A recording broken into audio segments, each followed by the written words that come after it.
मेनू दिखाओ। उपन्यास बिन। उपन्यास दिव्य पथ प्रणाली। सिस्टम और स्थिति।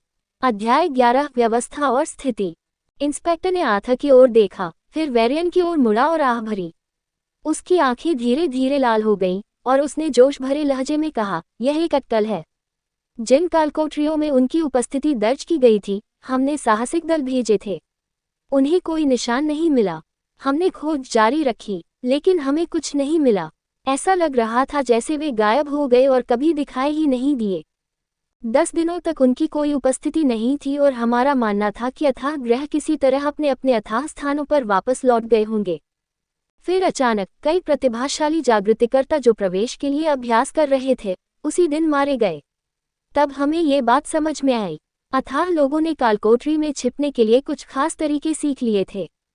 इंस्पेक्टर ने गहरी सांस ली और उस पल को याद किया जब उसे यह एहसास हुआ था। वह अविश्वास से इनकार और फिर असहाय स्वीकृति तक पहुंच गया। एक से अधिक तरीकों से इस सच्चाई ने उसे असहाय महसूस कराया। उन्होंने उन युवाओं की ओर देखा जो किस्मत के कारण मौत से बच गए थे और आगे कहा, उनके इरादे बहुत डरावने हैं। आज के प्रतिभाशाली लोगों को मारकर वे कल की ताकतवर हस्तियों को खत्म कर रहे हैं। हालांकि प्रवेश करने वाले हर प्रतिभाशाली व्यक्ति को निशाना नहीं बनाया गया। वे बहुत विशिष्ट थे। वे और भी चालाक हैं। उन्होंने बयूरों द्वारा फेंके गए कई प्रलोभनों से परहेज किया। हम एबिसल्स को रोकने के लिए कुछ नहीं कर सके। वे अपनी मर्जी से सुरंग पार करके कालकोठरी में घुस जाते हैं, अपने निशान छिपाते हैं और हमला करने के लिए सबसे उपयुक्त क्षण का उपयोग करते हैं। परिणामस्वरूप अधिकारियों के बीच इस बात पर आम सहमति बढ़ती जा रही है कि कालकोठरियां खतरनाक हैं। इसलिए फेडरेशन इसे बहुत गंभीरता से ले रहा है। ऐसी अफवाहें हैं कि इंपीरियल डिफेंस अकादमी के कैडेट्स को इस पर गौर करने के लिए भेजा जाएगा। हम आशावादी हैं कि यह समस्या हल हो जाएगी, लेकिन जब तक इसका समाधान नहीं हो जाता, तब तक किसी भी निम्न कालकोठरी में जाने का प्रयास न करें। आथ चुप रहा, जबकि तीनों ने सिर हिलाया। इंस्पेक्टर अस्वाभाविक कदमों से चला गया। उसके शब्दों ने कमरे में भारी माहौल बना दिया। इसलिए सभी ने जानबूझकर एबिसल की योजना को सामने लाने से बचने का फैसला किया। वेरियन पूरी जाति की शक्ति के सामने खुद को शक्तिहीन महसूस कर रहा था। वेरियन की निकट भविष्य में कालकोठरी में जाने की कोई योजना नहीं थी। इस दुर्घटना के बाद तो बिल्कुल भी नहीं। भले ही कालकोठरी एक जागृत व्यक्ति के युद्ध अनुभव का अभिन्न अंग थे, लेकिन वे एकमात्र हिस्सा नहीं थे। अन्य स्थान भी थे। इंपीरियल डिफेंस अकादमी, सिया की अकादमी। वेरियन ने सोचा और अजीब सपने की छवियां एक बार फिर उसके दिमाग में कौंध गईं। मैंने सोचा था कि हम इतने बदकिस्मत नहीं होंगे, लेकिन कौन जानता था। आथ ने काइल की ओर एक नज़र डालते हुए कहा। वेरियन और माया ने भी काइल को देखा। काइल का उपनाम लकलॉट था। उसकी चिंताएं, चाहे कितनी भी असंभव क्यों न हों, ज्यादातर सच साबित हुईं। काइल दुर्भाग्य का स्रोत था या खुद पीड़ित, कोई भी निश्चित नहीं था। लेकिन वह अलग थलग था और उसने वेरियन की तरह 1 साल पहले ही हाई स्कूल की पढ़ाई पूरी कर ली थी। वे लियोन ट्रेनिंग हॉल में मिले थे, जब काइल कुछ बुनियादी लड़ाई कौशल सीखना चाहता था। शायद अपने विलक्षण स्वभाव के कारण काइल और वेरियन जल्द ही अच्छे दोस्त बन गए। काइल की किस्मत एक बार फिर बदल गई जब उसने अपनी उम्र की एक लड़की को गुंडों से बचाया। वह लड़की माया थी और जल्द ही वे डेटिंग करने लगे। वेरियन ने काइल की तरफ देखा, जिसने अपना चेहरा अपनी गर्दन में छिपा लिया और उनकी तरफ देखने से इनकार कर दिया। उसने हार मान ली। काइल को दोष देने का कोई मतलब नहीं था। ऐसा नहीं था कि वह एबिसल हमले के लिए जिम्मेदार था। वे पहले से ही हो रहे थे। इसके अलावा अगर काइल और माया कभी नहीं आए होते तो वेरियन की मौत हो जाती। मैं विदा लेता हूँ। आथ दरवाजे पर पहुंचकर रुका। मिस्टर गैरेथ ने मुझे ये बताने के लिए कहा है कि अब आप हॉल के प्रशिक्षक नहीं हैं। दरवाजा खुला और वह चला गया। चतुर बूढ़ा आदमी। वेरियन मुस्कुराया। उसे लगा कि गैरेथ को एबिसल की घटना के बारे में पता था और यही कारण था कि उसने उस दिन उससे आग्रह किया था। एक बार जब घटना सार्वजनिक हो जाती है, तो वेरियन चाहकर भी कालकोठरी में प्रवेश नहीं कर पाएगा। इसलिए वह चाहता था कि बहुत देर होने से पहले वेरियन कालकोठरी में प्रवेश कर जाए। यही कारण था कि उसने आथ को वेरियन की एस्कॉर्ट एडवेंचर टीम में शामिल होने के लिए कहा। लेवल 3 अवेकनर शुरू में बहुत ज्यादा लग रहा था, लेकिन अब ये बिल्कुल सही लग रहा था। तुम लोग भी आराम करो। नहीं, पहले नहा लो। वेरियन ने काइल दंपत्ति को भगा दिया। उसे अस्पताल में भर्ती हुए 1 दिन हो गया था। उसे यकीन था कि वे कल से ही वार्ड में थे। इस समय वे बदबू मार रहे थे। वह बिस्तर पर लेट गया और तारीख पर नजर डाली। 38 सितंबर 520 याब। डिफेंस अकादमी में प्रवेश 45 तारीख को है। मुझे केवल 6 दिन मिले हैं। वेरियन चिंतित था। भर्ती होने के लिए उसे कम से कम लेवल 2 पर होना आवश्यक था। वह अभी भी कोशिश करना और प्रशिक्षण लेना चाहता था, लेकिन मेरी एआई के अनुसार उसके शरीर को पूरी तरह से ठीक होने के लिए 1 और रात की आवश्यकता थी। मैं कल अनाथालय की जांच करूंगा और प्रशिक्षण दूंगा, लेकिन अभी सिस्टम, वेरियन ने मन ही मन पुकारा और भीतर से परिचित यांत्रिक आवाज सुनाई दी। हाँ, मेजबान, क्या आप बचने के लिए बधाई की उम्मीद कर रहे थे? वेरियन को ड्रैगन ब्रेसलेट को थप्पड़ मारने की इच्छा हुई, लेकिन उसे याद आया कि यह उसके साथ विलीन हो गया है। अब उसे इसे थप्पड़ मारने की संतुष्टि भी नहीं मिल पा रही है। अगर आपने कुछ अच्छा कहा तो मुझे आश्चर्य होगा। मुझे मेरी स्थिति दिखाओ। पहला पथ, बॉडी पाथ, लेवल 1 एक्सपी 5100। आंकड़े 3% अधिक मानव। वेरियन ने पहली बार अपने स्टेटस पैनल पर ध्यान केंद्रित किया। क्या आप मुझे बता सकते हैं कि यह कैसे काम करता है? उसने अपनी ठुड्डी रगड़ते हुए पूछा। मैं आपकी प्रजाति के 9 स्तरों की परंपरा का उपयोग करके दिव्य पथों में आपकी वर्तमान स्थिति प्रदर्शित करूंगा। अतः स्तर 1 एक्सपी 5100 में पहला भाग पथ में आपकी वर्तमान स्थिति दर्शाता है।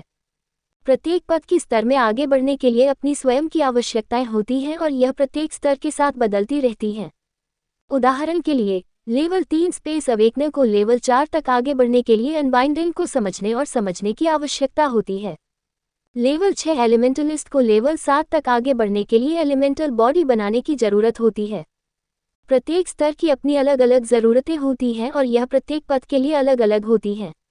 एक्सपी दिए गए स्तर के लिए आपकी प्रगति को देखने का एक सरल तरीका है। वेरियन ने सिर हिलाया। चाहे कोई भी समूह या पथ से संबंधित हो, प्रत्येक जागृतिकर्ता को 9 स्तरों में आगे बढ़ना था। आंकड़े क्या हैं? यदि एक्सपी दिखाता है कि आप कितनी प्रगति कर रहे हैं, तो आंकड़े बताते हैं कि उक्त प्रगति पर वास्तव में आपके पास कितनी ताकत है। बॉडी पाथ अवेकनेस के लिए पहले 3 स्तरों की ताकत को ग्रेटर ह्यूमन के सापेक्ष मापा जाता है। शीर्ष स्तर 3 बॉडी अवेकनर की विशेषताएं 100% महान मानव के रूप में निर्धारित की गई हैं। आप वर्तमान में स्तर 1 पर हैं। आपकी समग्र शक्ति, आपकी ताकत, रक्षा और गति का योग एक महान मानव का 3% है। इसलिए जैसे जैसे मैं आगे बढ़ता हूँ, मैं 100% महान मानव के और करीब पहुँचता जाता हूँ। लेकिन लेवल 1 के लिए 3% बहुत कम है। एक चरम लेवल 3 मुझसे लगभग 33 गुना अधिक शक्तिशाली है। आप प्रगति वाले भाग के बारे में तो सही हैं, लेकिन 33 गुना वाले भाग के बारे में गलत हैं। क्या आपको लगता है कि सभी लेवल 1 एक ही ताकत के हैं? नहीं, वर्तमान में आपका एक्सपी 5/100 है। एक बार जब आप अपना एक्सपी 20/100 तक बढ़ा लेते हैं, तो आपके आंकड़े 1% बढ़ जाएंगे। जब आप लेवल 1 के 100/100 पर पहुंच जाते हैं, तो आपके आंकड़े ग्रेटर ह्यूमन के 8% हो जाएंगे। तो जैसे जैसे मैं स्तर में आगे बढ़ता हूँ, मेरी ताकत बढ़ती जाती है, बजाय इसके कि यह केवल तभी बढ़े जब मैं उच्च स्तर पर आगे बढ़ा। ये बात समझ में आती है? वेरियन ने सिर हिलाया। ठीक है, और लेवल 1 के 100/100 पर 8% तक पहुंचने के बाद आपको लेवल 2 पर आगे बढ़ना होगा। यह उन्नति आपको बढ़ावा देगी और लेवल 2 के लिए आपके शुरुआती आंकड़े 25% होंगे। क्या लेवल 1 में पूरी वृद्धि केवल 3% से 8% तक थी, जबकि लेवल 2 में प्रवेश करने पर 25% तक की वृद्धि हुई? इसलिए यही कारण है कि ऐसे बहुत कम लोग हैं जो उच्च स्तरों के खिलाफ लड़ सकते हैं। बहुत असमानता है। आखिरकार उसे कुछ ऐसी बातों का जवाब मिल गया जो उसे हैरान कर रही थी। वेरियन ने अपनी सांस रोकी और अंतिम तथा सबसे महत्वपूर्ण प्रश्न पूछा। पहले रास्ते से आपका क्या मतलब है? क्या इसका मतलब है कि मैं और भी कुछ पा दिखाओ? उपन्यास बिन उपन्यानु दिव्य पथ प्रणाली। Trade union. अध्याय 12 ट्रेड यूनियन। ये सही है, सिर्फ 2 या 3 नहीं, आप और भी रास्तों पर जागते रहेंगे। वेरियन की सांस एक क्षण के लिए रुक गई। लगभग सभी लोग एक ही मार्ग से जागृत हुए। कुछ विरल लोग 2 मार्गों से जागृत हुए, जिन्हें द्वैत जागृतिकर्ता कहा जाता है। 3 मार्ग केवल दर्ज इतिहास में हैं, जिन्हें त्रिगुण जागृतिकर्ता कहा जाता है। कोई समकालीन त्रिगुण जागृतिकर्ता मौजूद नहीं है। हालांकि चाहे वे सामान्य जागृतिकर्ता, द्वैत जागृतिकर्ता या त्रिगुण जागृतिकर्ता हों, कोई भी जागृतिकर्ता केवल एक बार जागृत हुआ। लेकिन यह व्यवस्था उसे बता रही थी कि वह बार बार जाग सकता है। यह उस सामान्य ज्ञान के खिलाफ था जो उसे बचपन से सिखाया गया था। लेकिन उसने इस पर गहराई से विचार नहीं किया। समय ही इस व्यवस्था के दावों की वैधता को साबित करेगा। हालांकि एक और बात उसे परेशान कर रही थी। मैं ही क्यों? वेरियन को नहीं लगता था कि वह खास है। उसे लगता था कि केवल एक ही चीज अनोखी है, उसका प्रशिक्षण। लेकिन एक ऐसी प्रणाली के लिए जो दिव्य पथों के मूलभूत नियमों को तोड़ने का दावा करती है, इससे कोई फर्क नहीं पड़ता। आप उपयुक्त हैं। अगर आप कभी सिस्टम के पीछे की सच्चाई समझेंगे तो आपको पता चल जाएगा। वेरियन को एक पल के लिए लगा कि अब मशीनी लहजा ज्यादा मानवीय हो गया है। उसने आगे बात नहीं की। ये सिस्टम उसे सिर्फ वही बताता था जो वह चाहता था और वह कोई भी जानकारी जबरदस्ती नहीं दे सकता था। उस बात को भूल जाओ, फिर मुझे इसकी क्या कीमत चुकानी पड़ेगी। यदि कोई एक बात थी जिस पर वेरियन को बिना किसी संदेह के विश्वास था, तो वह थी यह कहावत कि मुफ्त में कुछ नहीं मिलता। स्मार्ट, आपको कुछ भी ज्यादा भुगतान करने की जरूरत नहीं है। आप पहले से ही भुगतान कर रहे हैं क्योंकि आपके पास सिस्टम है। ये सिस्टम बैलेंस का पालन करता है। चूंकि आपको एक ऐसा अवसर दिया जाता है जो ज्यादातर लोगों को कभी नहीं मिलता, इसलिए आपको ऐसे खतरे का सामना करना पड़ेगा जिसका सामना ज्यादातर लोग कभी नहीं करते। वेरियन को अपनी रीढ़ की हड्डी में ठंडक महसूस हुई। क्या ये क्लासिकल कोटिंग डेथ था? क्या किसी संयोग से तुमने कालकोटरी की दुर्घटना को प्रेरित किया? वेरियन को उम्मीद थी कि यह झूठ होगा।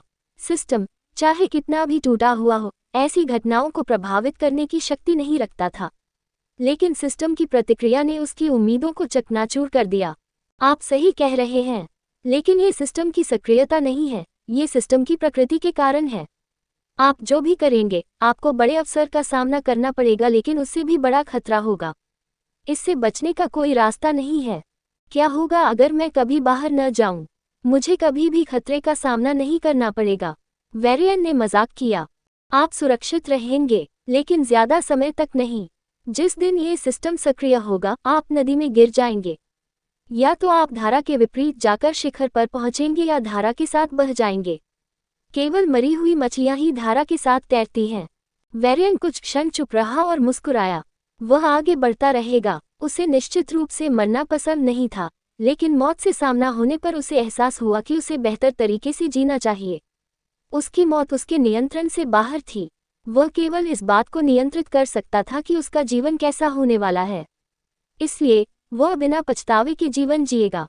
वह अभी भी उस निराशाजनक रात को भूल नहीं पाया था, लेकिन उसने अपने भीतर आगे बढ़ने का संकल्प पाया। वह उद्धारकर्ता बनने के लिए उपयुक्त नहीं हो सकता, लेकिन वह निश्चित रूप से एक व्यक्ति को बचा सकता है। सिर्फ एक व्यक्ति जिसे उसकी मां ने उसे बचाने के लिए कहा था।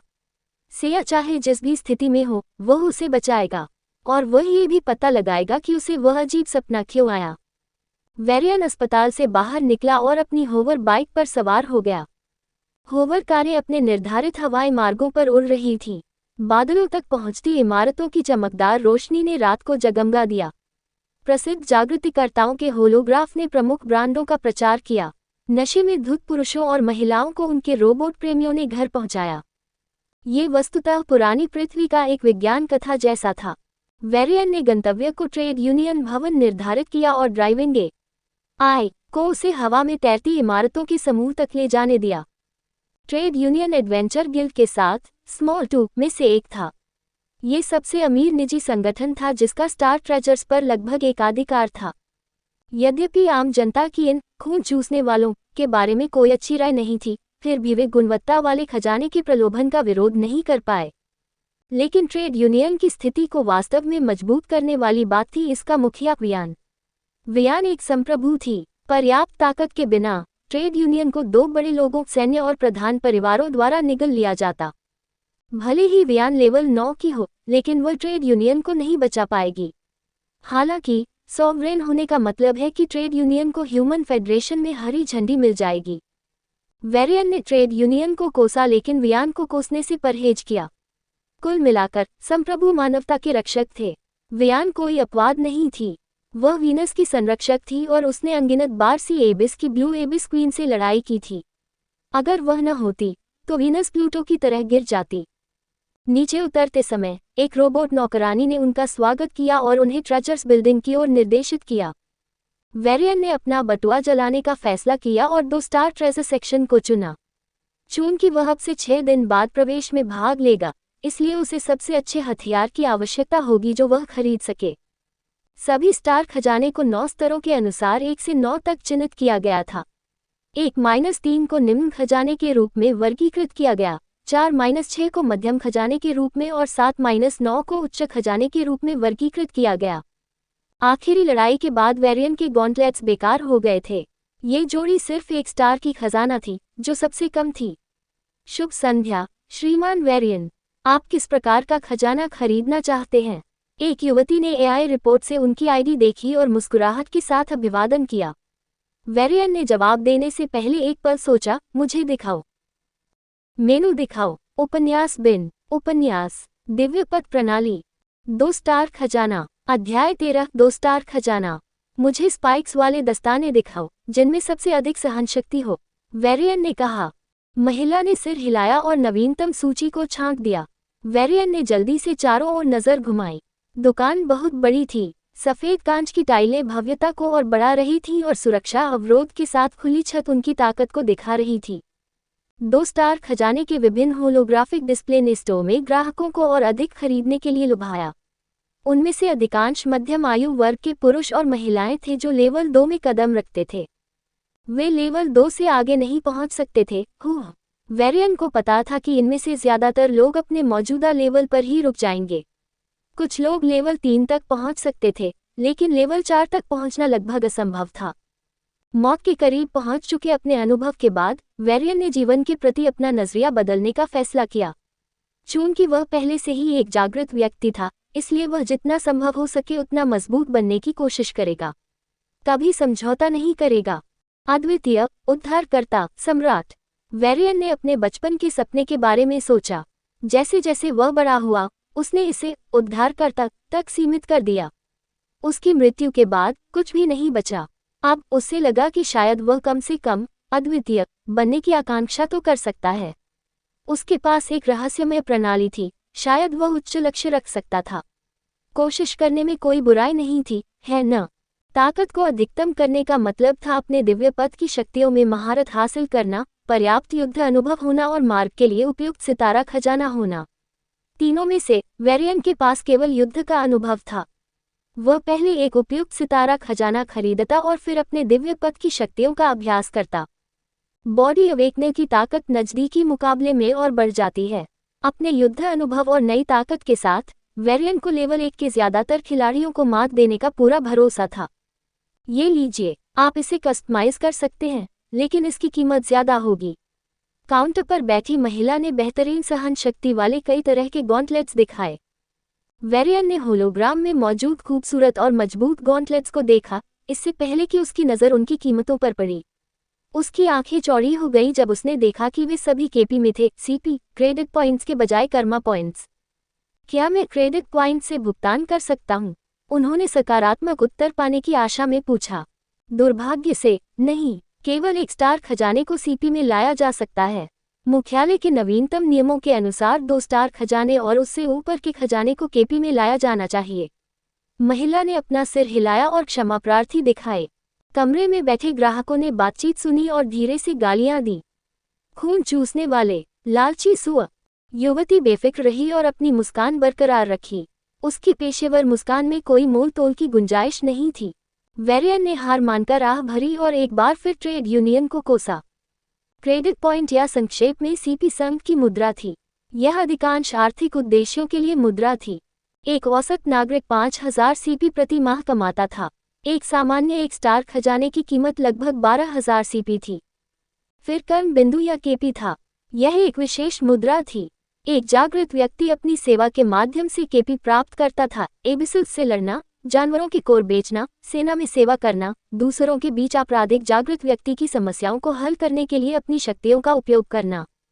केपी का उपयोग विशेष रूप से स्टार खजाने, दुर्लभ दवा खरीदने, विशेष जागरूकता सेवाओं जैसे संरक्षण, मार्गदर्शन और उच्च जागरूकता के परामर्श के लिए किया जाता था। आधिकारिक तौर पर केवल केपी को सीपी में बदला जा सकता है। 1 केपी इक्वल्स 1000 सीपी। सीपी को केपी में नहीं बदला जा सकता। हालांकि काला बाजार 10,000 सीपी इक्वल्स 1 केपी तय करता है। यही कारण था कि ग्राहक ट्रेड यूनियन से नाराज थे। पर्याप्त केपी के बिना उन्हें सीपी बदलने का सहारा लेना पड़ता। एक ही कदम से ट्रेड यूनियन ने कानून तोड़े बिना कीमत आसमान छू ली। वेरियन ने अपने गुस्से पर काबू पाया और 2 स्टार ट्रेजर्स की कीमतों पर नजर डाली। वे लगभग 30 से 50 केपी के बीच थे। इसका मतलब था कि सबसे अच्छी क्वालिटी के लिए उसे लगभग 50 केपी खर्च करने होंगे। मेरी बचत केवल 300,000 सीपी है। ये केवल 30 केपी होगा। वेरियन ने व्यंग्यात्मक ढंग से मुस्कुराते हुए कहा, लेकिन अब जब मैं लेवल 1 पर हूँ तो मैं और अधिक कमा सकता हूँ। मुझे प्रवेश के लिए अपना सर्वश्रेष्ठ देना होगा।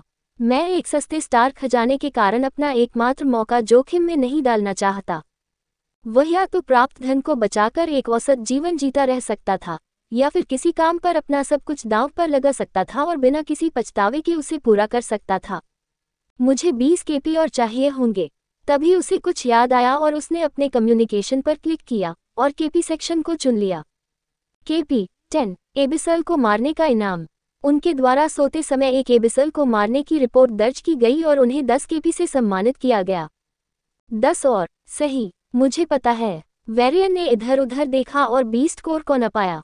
एक स्वचालित बॉक्स वहां खुला हुआ था। उस पर लिखा था, बीस्ट कोर डालें और केपी प्राप्त करें। उसने कालकोठरी से एकत्रित राक्षस खरगोशों के 10 पशु कोर निकाले और उन्हें द्वार में रख दिया। आपको 10 केपी प्राप्त हुए हैं, उसका संचार संकेत दिया गया और वेरियन ने अपनी बचत सीपी को केपी में परिवर्तित करने के लिए ब्लैक मार्केट चैनल में लॉग इन किया। दांत पीसते हुए उसने अंतिम हाँ पर क्लिक किया। आपको 30 केपी प्राप्त हुआ है। वेरियन आधिकारिक तौर पर दिवालिया हो चुका था। एक शिकायत और प्रत्याशा के साथ वह काउंटर पर गया और लाल गॉन्टलेट्स की एक जोड़ी चुनी। स्पाइक्स लेवल 2 मैजिक बीस्ट की हड्डियों से बने थे और खून के लाल थे, बाकी के टुकड़े की तुलना में थोड़ा गहरा। पुरानी पृथ्वी में नुकीले दस्ताने अव्यावहारिक थे, लेकिन जागृति के युग में वे लोकप्रिय थे।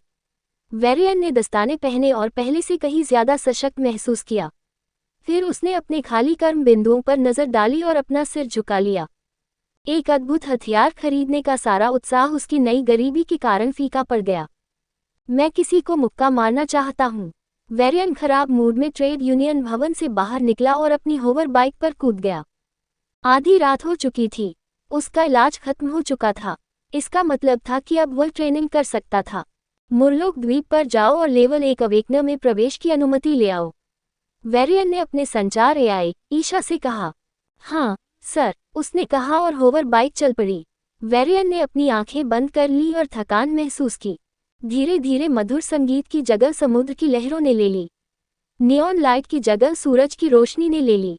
उसकी थकान की जगह जोश ने ले ली। वेरियन जब जागा तो उसने स्वयं को अपनी होवर बाइक पर समुद्र के बीच में द्वीपों की एक श्रृंखला के ऊपर तैरते हुए देखा। दोनों सूर्यों की चमकती हुई किरणों ने एक सुंदर चित्र बनाया। समुद्र चमक रहा था और लहरें चमक रही थीं। यह एक पेंटिंग का दृश्य था।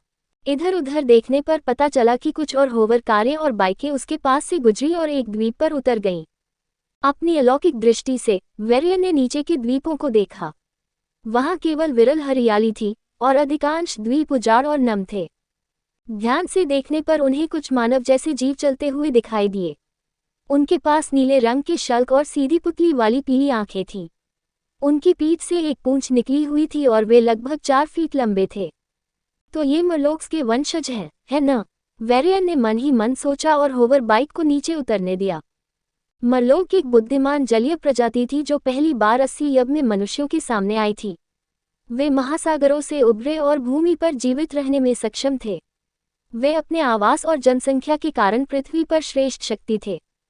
मानवता ने पृथ्वी पर अपना प्रभुत्व खो दिया और ये तब तक बना रहा जब तक कि मरलोक आंतरिक युद्धों में नहीं पड़ गए।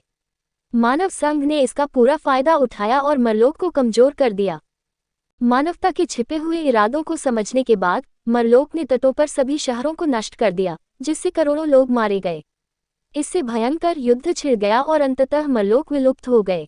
कई इतिहासकार इस बात पर सहमत हैं कि यदि मरलोक्स में कभी गृहयुद्ध नहीं हुआ होता तो इस बात की पूरी संभावना थी कि मानवता का सफाया हो गया होता। ये तो बस मरलोक के संकर हैं। वेरियन द्वीप पर उतरा और पास में मौजूद मरलोक को देखने लगा। उनके पास सिर्फ म्यूरलॉक की नस्ल थी, लेकिन उनमें बुद्धि नहीं थी। हालांकि वे जादुई जानवरों से ज्यादा होशियार थे। इसलिए उन्हें इस द्वीप पर जिंदा रखा गया और इंसानों के लिए प्रशिक्षण मैदान के तौर पर इस्तेमाल किया गया।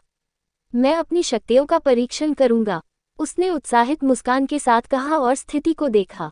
पहला पथ, बॉडी लेवल 1, 5100। आंकड़े 3% अधिक मानव। मेनू दिखाओ। उपन्यास बिन। उपन्यास दिव्यपथ प्रणाली। मरलोक द्वीप। अध्याय 14। मरलोक द्वीप। वेरियन कीचड़ भरी जमीन से गुजरा और उसे लगा कि मानो हवा का झोंका आ गया हो। उसने पहले कभी इतना स्वतंत्र और इतना तेज महसूस नहीं किया था। क्या एक जागरूक व्यक्ति होने का एहसास हर बार ऐसा ही होता है? उसने सोचा और छलांग लगाकर एक पेड़ की चोटी पर जा चढ़ा। बिना किसी प्रयास के वह 4 मीटर ऊंचे पेड़ के ऊपर उतरा। फिर उसने नीचे जमीन की ओर देखा और एक साहसिक मुस्कान के साथ अपने दस्ताने उतार दिए। बिना किसी हिचकिचाहट के वह सिर के बल नीचे कूदा और जमीन में घूंसा मारा, अपनी पूरी ताकत से गिरने की कोशिश की। बूम, क्रैकल, धूल हवा में उड़ी और जमीन फट गई। वेरियन बीच में खड़ा था, उसकी आंखें अविश्वास से अपने हाथों को देख रही थीं। कुछ खरोंचों के अलावा वे बिल्कुल ठीक थे। अगर मैंने जागने से पहले ऐसा करने की कोशिश की होती तो निश्चित रूप से मेरी हड्डी टूट जाती। वेरियन ने धीरे धीरे अपनी नई स्थिति के साथ तालमेल बिठाया। यद्यपि उसने अपने मार्ग की शक्तियों पर अभी तक महारत हासिल नहीं की थी, फिर भी वह उनसे पहले से ही परिचित था। अब वह महसूस कर सकता था कि आभा उसके शरीर में प्रवेश कर रही है और उसे कुछ नया रूप दे रही है। उसके अंदर जो बह रहा था वह अब केवल आभा नहीं थी। यह आभा का एक हिस्सा था, लेकिन उससे अलग था। बॉडी अवेकनर इसे ची कहते हैं। वेरियन ने महसूस किया कि आभा उसके शरीर में प्रवेश कर गई और ची में बदल गई।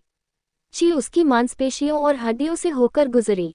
वह लगभग सहज रूप से बता सकता था कि वह अपने शरीर में ची की पूरी क्षमता का उपयोग नहीं कर रहा था। वह सुधार कर सकता था। ये सुधार उसके लेवल 1 में प्रगति का आधार होगा। जोड़ 5 XP। पहला पथ, बॉडी लेवल 1, 1010। आंकड़े 3.5% अधिक मानव। वेरियन को लगा कि उसकी शक्ति में उल्लेखनीय वृद्धि हो गई है और वह संतोष से भर गया। ग्रॉल, वेरियन के कान खड़े हो गए और उसने काफी दूर से आती हुई आवाज को सुन लिया। उसने ध्यान केंद्रित किया और पाया कि कुछ दूर से मुरलोक्स का एक समूह उसे देख रहा था। एक ही विचार से उसके हाथों में दस्ताने आ गए। ये 2 सितारा खजाने का एक विशेषाधिकार था। पूरी तरह से हथियारों से लैस होकर वह उन पर टूट पड़ा। उसका हर कदम आसानी से कुछ मीटर तक चला और कुछ ही समय में वह मुरलोक के सामने था। पहल करते हुए उसने एक मुक्का मारा। स्विश, उसका मुक्का हवा में उछलकर मरलोक की गर्दन से जा टकराया। चीख, उसका हथियार उसकी गर्दन को चीरता हुआ निकल गया और हवा में खून की धारा भर गई। कमजोर, वेरियन ने सोचा और दूसरे म्यूरलॉक को देखा। वे लगभग 4 थे। वे फुफकारते हुए उस पर झपटे। अगर वे सफल हो जाते तो उनके पंजे उसके मांस में गड़ जाते। वेरियन ने उन्हें कोई मौका नहीं दिया और एक मरलोक पर हमला कर दिया। तीर की तरह कागज को चीरता हुआ वेरियन ने मरलोक को चीर दिया और हमलों से बच निकला।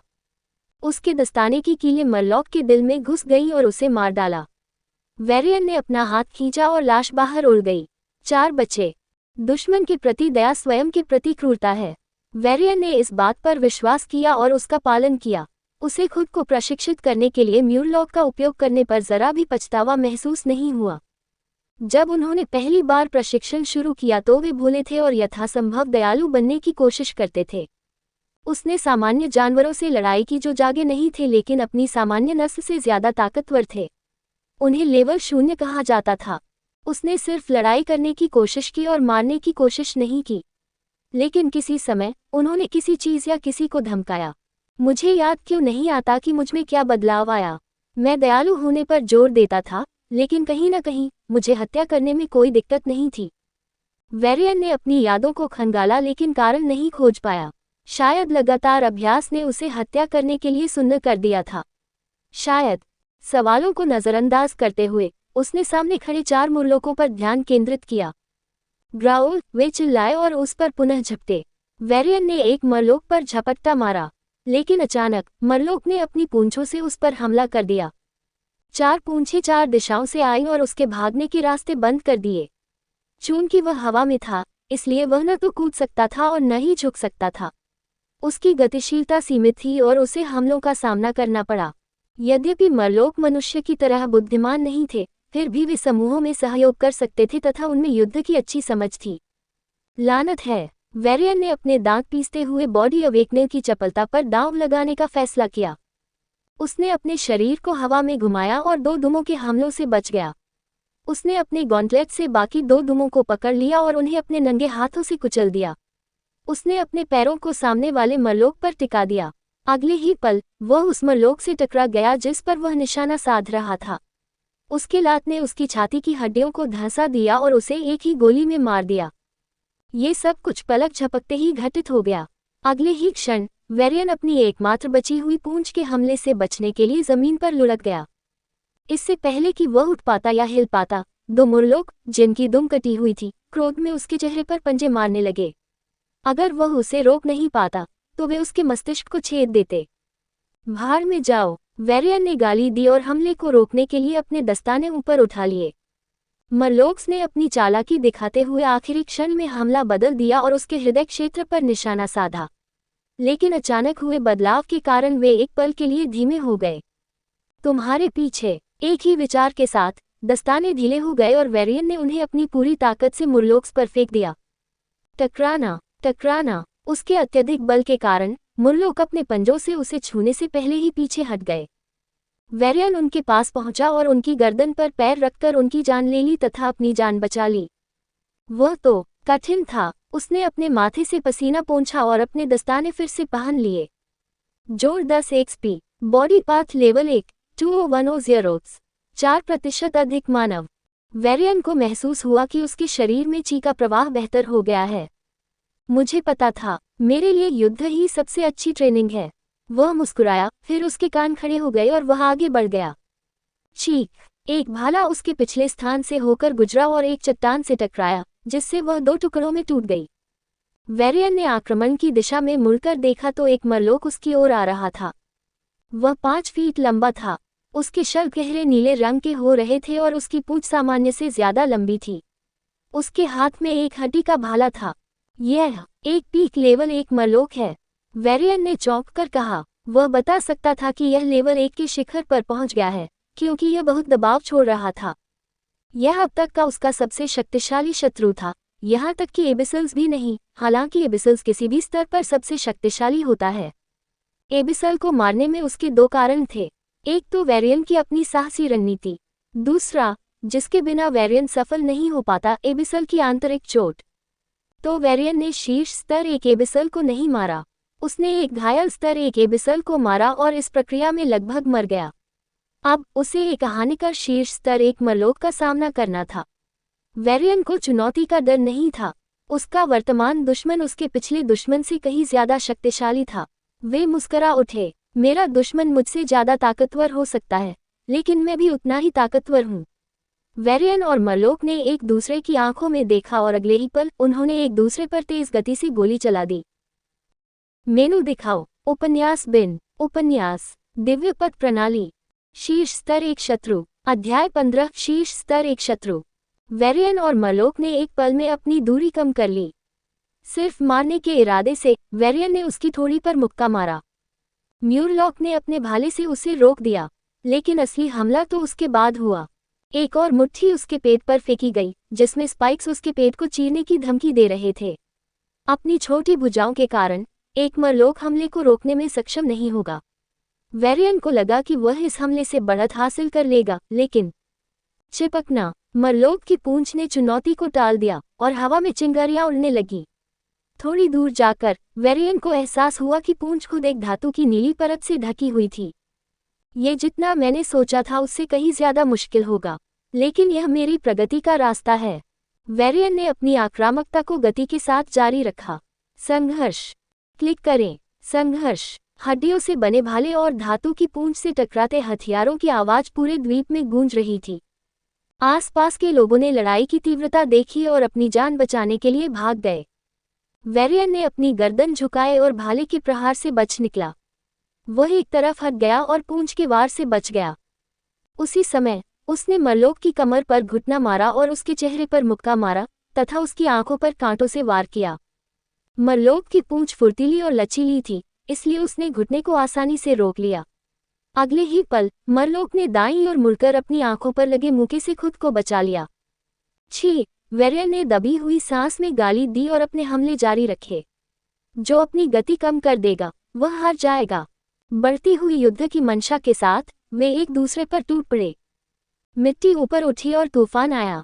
शॉकवेव उठी और पेड़ों को हिला दिया।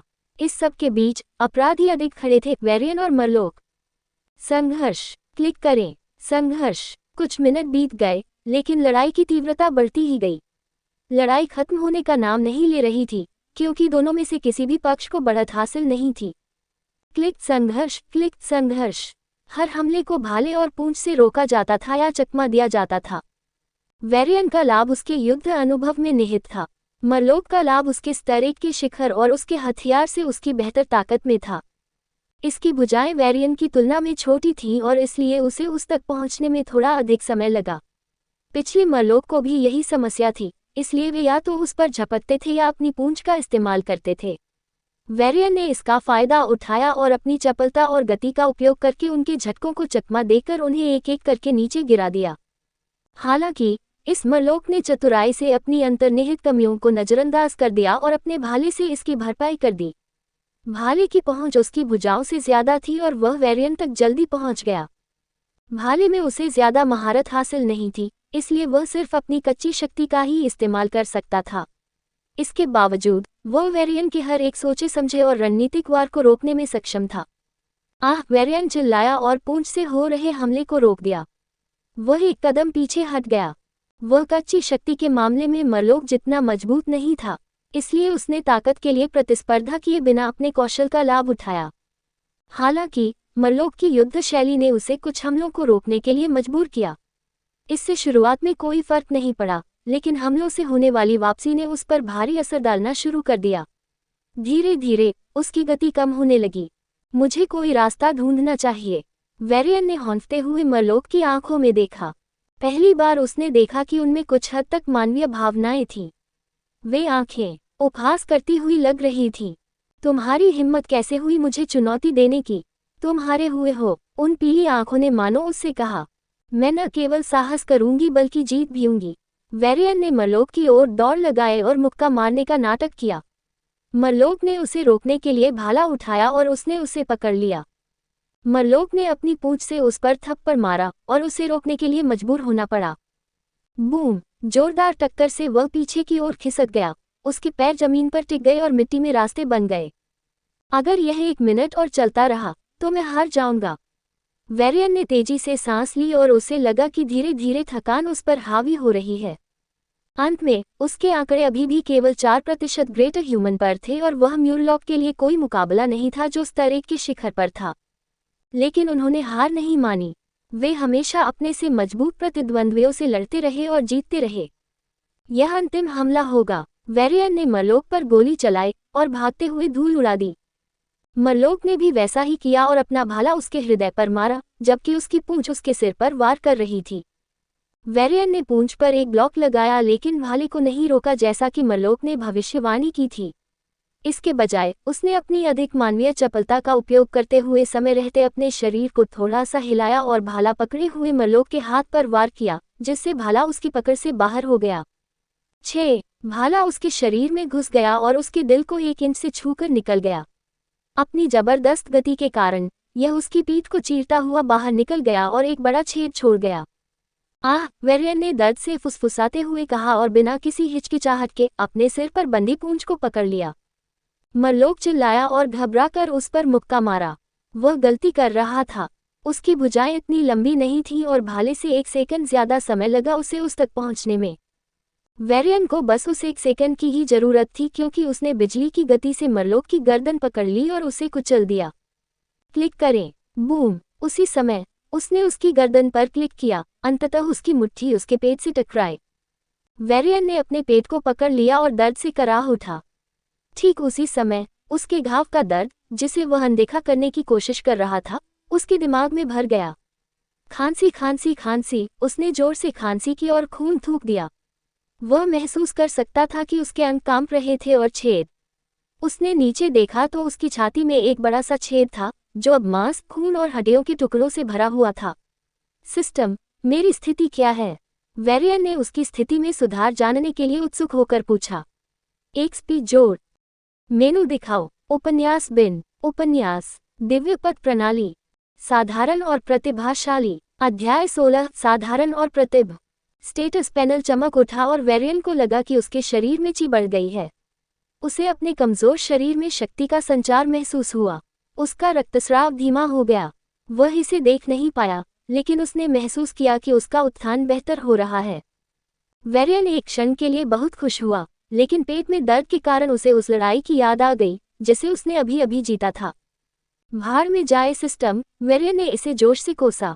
द्वीप के अभिलेखों में कहा गया है कि इस द्वीप पर केवल लेवल 1 के मरलोक थे और कोई भी लेवल 1 के शिखर तक नहीं पहुंचा। यही कारण था कि वेरियन ने इस विशेष द्वीप को चुना। वह प्रशिक्षण लेना चाहता था, लेकिन वह मरना नहीं चाहता था।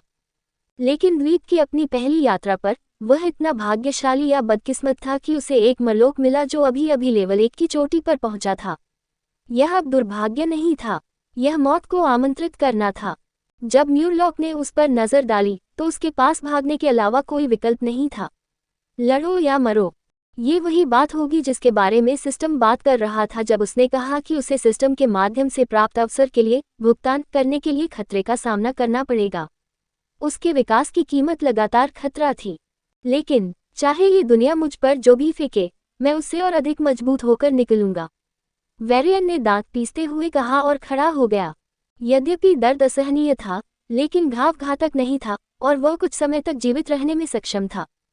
पिछली बार के विपरीत वह मर नहीं रहा था। अपने दुश्मन को मारने के बाद न मरना सराहनीय है। क्या मुझे खुद को ओपी कहना चाहिए? वेरियन ने मुस्कुराने की कोशिश की, लेकिन वह उस दर्द से कराहना बंद नहीं कर सका जिसे उसने अनदेखा करने की कोशिश की थी। ईशा, मुझे उठाओ और पास के आपातकालीन उपचार केंद्र पर ले चलो। उसने अपने संचार और अपने आई को आदेश दिया। ईशा ने उसका पालन किया। जी हाँ सर, आपातकालीन केंद्र यहाँ से 100 किलोमीटर दूर है और वहाँ अधिकतम 5 मिनट में पहुँचा जा सकेगा। होवर बाइक नीचे उतरी और वेरियन सीट पर चढ़ गया। फिर वह उठकर आपातकालीन उपचार केंद्र की ओर चल पड़ा। उसकी पलकें झुक गईं और चारों ओर अंधेरा छा गया। अंधेरे में उसे लगा कि घाव का दर्द कम हो गया है और उसकी जगह खुजली होने लगी है। खुजली असहनीय स्तर तक बढ़ गई और अंततः कम हो गई। आपका इलाज पूरा हो गया है। बिल आपके खाते में भेज दिया गया है। 1000 बार सुने गए इस परिचित संकेत ने उसे जगा दिया। वेरियन ने अपनी आंखें खोली और देखा कि मेडीबॉट उसकी होवर बाइक को छोड़कर तैरते हुए आपातकालीन उपचार परिसर में प्रवेश कर रहा है। कितना समय हो गया? उसने पूछा। 2 घंटे, सर। मैंने मेडीबॉट को आपको यहीं पर इलाज करने के लिए कहा है, ताकि आपके आराम में खलल न पड़े। ईशा की प्यारी सी आवाज सुनाई दी। वेरियन ने स्वयं जांच की और पाया कि उस पर कोई चोट का निशान नहीं है। वाकई, चिकित्सा तकनीक कमाल की है। पुरानी पृथ्वी के समय में इसे ठीक होने में महीनों लग जाते थे, अब ये कुछ ही घंटों में हो जाता है। वेरियन मुस्कुराया और महसूस किया कि उसका शरीर जोश से भर गया है। फिर उसने अपने कंधे नीचे कर लिए। केवल उनके बिल बेकार हैं। अपनी खाली बचत को याद करके उसे रोने का मन हुआ। ओल्ड अर्थ, ब्लिंक से पहले की पृथ्वी का काल था। ये तब था जब लोग अभी भी 5G का इस्तेमाल करते थे और सोचते थे कि AI दुनिया पर कब्जा कर लेगा। इतिहासकारों और आम जनता ने इसे रोमांटिक बना दिया था। यद्यपि पुरानी पृथ्वी पर केवल पिछड़ी प्रौद्योगिकियां ही थीं, वहां कोई कालकोठरी नहीं थी, कोई छाया राष्ट्र नहीं था, कोई मरलोक नहीं था, कोई अथाह ग्रह नहीं था। घास हमेशा दूसरी तरफ हरी होती है ना? वेरियन ने अपना सिर हिलाया। लेकिन अपने खाते में बची हुई CPS की दयनीय मात्रा को देखते हुए उन्होंने महसूस किया कि कुछ उपन्यासों की तरह पुरानी पृथ्वी पर स्थानांतरित होना वास्तव में एक बुरा विचार नहीं था।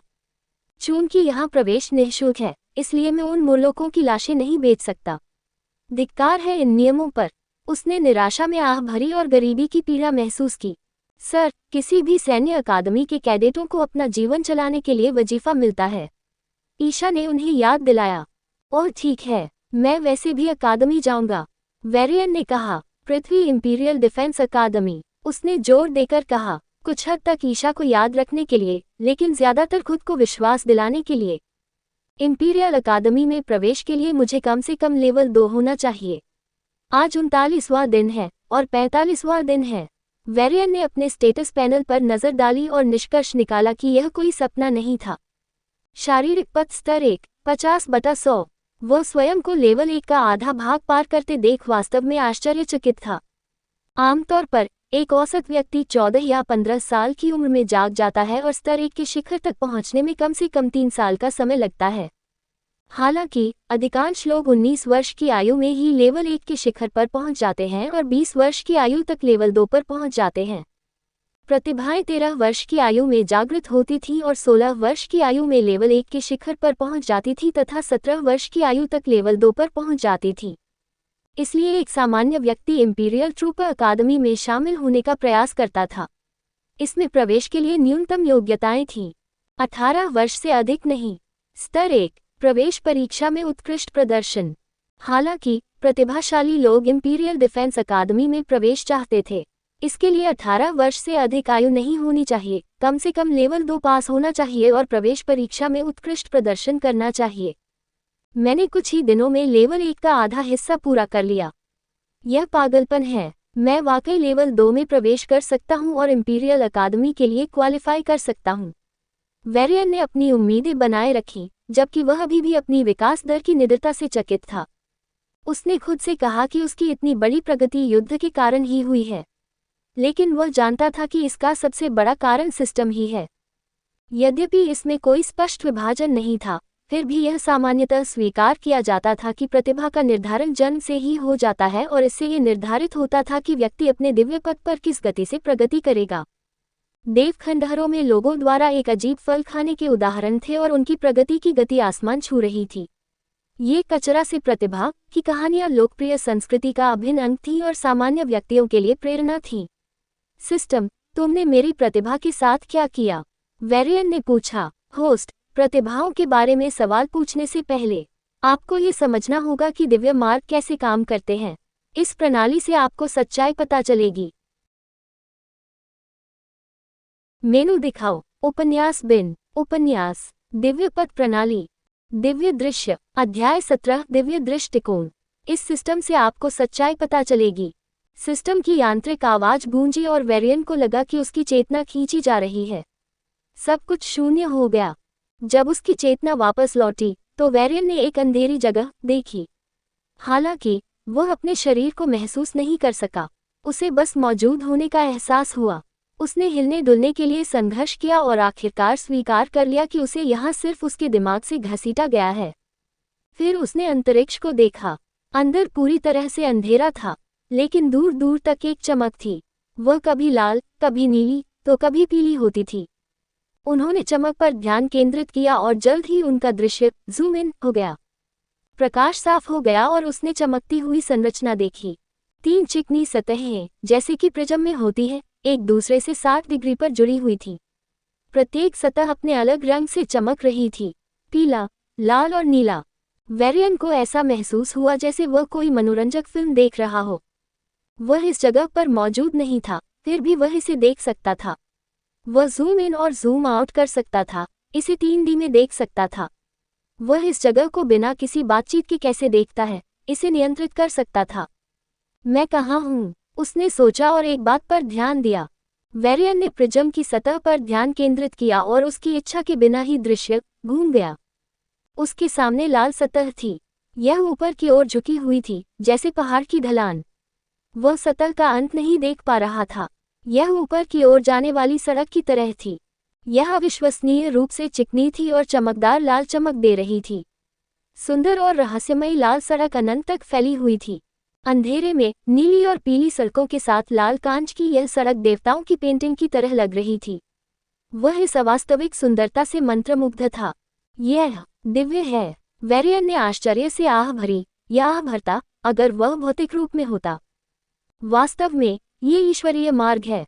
सिस्टम की आवाज ने उसे उसकी स्तब्धता से बाहर निकाला और सिस्टम के शब्दों को सुनकर वेरियन हैरान रह गया। ये दिव्य पथ है। क्या यह मौजूदा शक्ति प्रणाली का एक प्रतीकात्मक नाम नहीं है?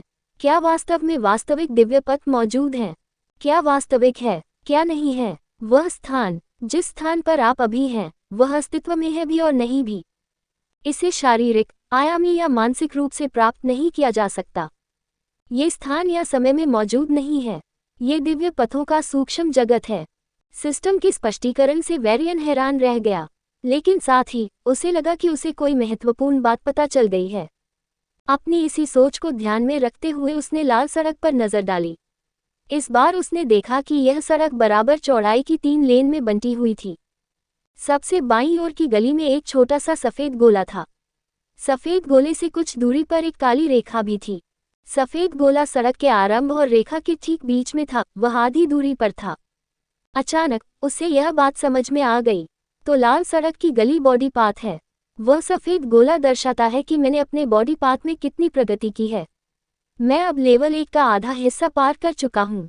वेरियन को याद आया कि बॉडी पाथ लेवल 1 में उसकी प्रगति 50/100 थी। ठीक आधी। आप सही कह रहे हैं। जिस गली में वह सफेद गोला है वह बॉडी पाथ है। इसने लेवल 1 का आधा हिस्सा कवर किया है। काली रेखा लेवल 1 का शिखर है और इसे पार करके आप लेवल 2 में प्रवेश करते हैं। वेरियन ने मन ही मन सिर हिलाया और रेड रोड की 3 लेनों को ध्यान से देखा। उसने सड़क पर आगे बढ़ने और लेवल 2 में जाने की कोशिश की, लेकिन पहले की तरह दृश्य जूम इन या आगे बढ़ने वाला नहीं था। उसका दृश्य लेन के लेवल 1 सेक्शन तक ही सीमित था। वह ये नहीं देख पा रहा था कि लाइन के आगे क्या है। उन्होंने ये समझ लिया कि जिन स्तरों तक वे नहीं पहुंचे हैं वहां तक वे नहीं पहुंच सकते। फिर वेरियन ने जूम आउट किया और एक बार फिर प्रिज्म को देखा। उसने नीली सतह पर फोकस किया और उम्मीद की कि यह जूम इन होगा। उसे निराशा हुई, कुछ नहीं हुआ। फिर उसने लाल सतह पर ध्यान केंद्रित किया और वह लाल सड़क पर वापस आ गया।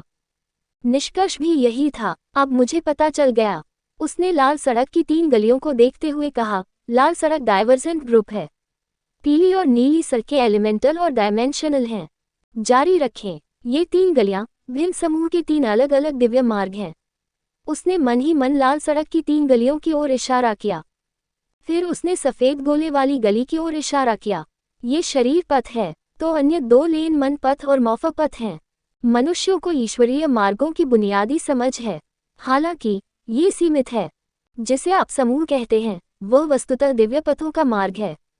एक मार्ग के सभी रास्ते अंततः एक दूसरे से मिलते हैं। यही कारण है कि वे एक ही मार्ग से संबंधित हैं। तो रेड रोड का मतलब है सेज एवेन्यू या जैसा कि आप इसे कहते हैं डाइवर्जेंट एवेन्यू। ये गलियां दिव्य पथ हैं। सफेद गोला मूल है महत्वपूर्ण, आयामी और आंतरिक गुणों में आपका अंतिम प्रतिनिधित्व। यह आपकी अद्वितीय ब्रह्मांडीय पहचान की तरह है, लेकिन इसका मेरे मूल प्रश्न से क्या संबंध है? वेरियन इस बात से हैरान था कि चीजें किस तरह से सामने आईं, हालांकि उसने और अधिक जानने का विरोध नहीं किया। उसने सिस्टम से बस यही पूछा कि क्या इसने उसकी प्रतिभा को बदल दिया है और क्या यही उसकी प्रगति की अविश्वसनीय दर के लिए जिम्मेदार है। लेकिन अब उसे कुछ ऐसा बताया जा रहा था जो जाहिर तौर पर पूरी तरह से अलग था। मूल पर ध्यान केंद्रित करें, सिस्टम ने ऐसे जवाब दिया मानो यही उत्तर था। वेरियन ने मन ही मन आह भरी और जैसा सुझाया गया था वैसा ही किया। उसने मूल पर ध्यान केंद्रित किया और दृश्य को जूम इन किया। उसने देखा कि ओरिजिन सफेद गोला अपने भीतर 3 रंग की तरल पदार्थों से बना था, लाल, नीला, पीला, एवेन्यूज की तरह। वे वास्तव में तरल पदार्थ नहीं थे। कभी कभी वे रंगीन गैसों की तरह दिखते थे, फिर रंगीन तरल पदार्थों में बदल जाते थे और कभी कभी ठोस पदार्थों की तरह। एकमात्र स्थिर बात यह थी कि वे आपस में मिलते थे लेकिन विलीन नहीं होते थे। ये है। वेरियन इस दृश्य को देखकर मोहित हो गया। यदि ओरिजिन को सबसे बुनियादी स्तर पर उनका प्रतिनिधित्व माना जाता है, तो ये तीनों उसके निर्माण खंड होने चाहिए। उनके निर्माण खंड। उन्होंने याद किया कि सिस्टम ने मूल के बारे में क्या कहा था, आपका अंतिम प्रतिनिधित्व महत्वपूर्ण, आयामी और आंतरिक गुण। ये 3 पहलू हर चीज के मूल हैं। वेरियन को लगा कि उसने एक पहेली सुलझा ली है और यदि वह भौतिक शरीर में होता तो अपनी उंगलियां चटकाता। तो ये 3 पहलू जिनका आपने उल्लेख किया है वे हर चीज के मूल हैं, महत्वपूर्ण, आयामी और आंतरिक। वे मुझे बनाते हैं, वे मेरी उत्पत्ति के निर्माण खंड हैं। वे ब्रह्मांड का निर्माण करते हैं। वे दिव्य पथ बनाते हैं। प्रत्येक मार्ग एक पहलू का प्रतिनिधित्व मात्र है। एवेन्यू में दिव्य पथ जागृत लोगों के लिए इन मूलभूत पहलुओं की शक्तियों की खोज करने का मार्ग है। तीनों मार्ग प्रत्येक जागृत व्यक्ति को किसी एक पहलू में प्रगति करने की अनुमति देते हैं। शरीर जागृतिकर्ता महत्वपूर्ण पहलू या तथाकथित ऋषि मार्ग का अनुसरण करते हैं। अंतरिक्ष जागृतिकर्ता आयामी पहलू का अनुसरण करते हैं। तत्ववादी आंतरिक पहलू का अनुसरण करते हैं। वेरियन को गहन सत्य का एहसास हुआ और उसे लगा कि उसकी आंखों के सामने एक नई दुनिया खुल रही है। दिव्य मार्ग उससे कहीं ज्यादा जटिल थे जितना उसने शुरू में माना था। स्मार्ट, इसमें आपके मूल प्रश्न का उत्तर छिपा है। प्रतिभा, कुछ लोग दूसरों से ज्यादा प्रतिभाशाली होते हैं। तथाकथित प्रतिभाशाली लोग एक साल में जो हासिल कर लेते हैं उसे हासिल करने में एक सामान्य व्यक्ति को 10 साल भी लग जाते हैं। कुछ लोग अपने जीवन काल में उसी स्तर तक नहीं पहुंच पाते। इसका कारण है ओरिजिन के पहलू। यदि मूल का आयामी पहलू उच्च गुणवत्ता का है तो जागृतकर्ता आयामी मार्ग पर तेजी से प्रगति करेगा। अतः एक प्रतिभाशाली अंतरिक्ष जागृतिकर्ता के मूल में एक उच्च आयामी पहलू होता है। अतः जिन लोगों की प्रतिभा किसी रहस्यमय फल या गोली के सेवन से बढ़ गई, उन चीजों को लेने से उनके मूल में उस चीज का पहलू बढ़ गया। आप सही कह रहे हैं। भले ही पहलू या प्रतिभा जन्मजात होते हैं, लेकिन उन्हें बदला जा सकता है। लेकिन आपकी प्रारंभिक प्रतिभा जितनी अधिक होगी, आगे सुधार करना उतना ही कठिन होगा। किसी कचरे को साधारण बनाना साधारण को प्रतिभाशाली और प्रतिभाशाली को महाप्रतिभाशाली बनाने से कहीं अधिक आसान है। तो आपने मेरे मूल पहलुओं में सुधार किया और मेरी प्रतिभा को कुछ हद तक सुधार दिया। हाँ, पृथ्वी पर आपकी अंतर्निहित प्रतिभा का मुकाबला करने वाला कोई नहीं होगा। पृथ्वी पर वेरियन ने आगे न पूछने का फैसला किया। चूंकि एबिसल्स अस्तित्व में थे, इसलिए वह जानता था कि और भी सभ्यताएं थीं।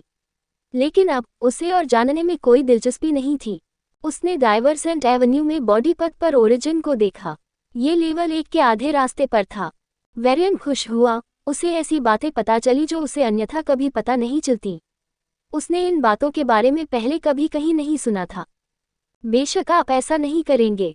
आपको इस दिव्य दृश्य तक केवल लेवल 9 पर पहुंचने के बाद ही पहुंचना चाहिए। लेकिन यह इस सिस्टम का एक फायदा है। ऐसा लग रहा था जैसे सिस्टम आभार व्यक्त करने वाला भाषण मांग रहा हो।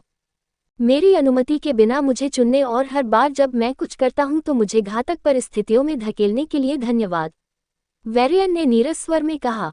सिस्टम नाराज लग रहा था और वेरियन को लगा कि उसकी चेतना शून्य हो गई है। जैसे ही उसने अपनी आंखें खोली, तेज धूप ने उसे अपनी आंखें बंद करने पर मजबूर कर दिया। अंधेरे में उसने खुद को अपनी होवर बाइक के परिचित गर्म और आरामदायक इंटीरियर में वापस महसूस किया।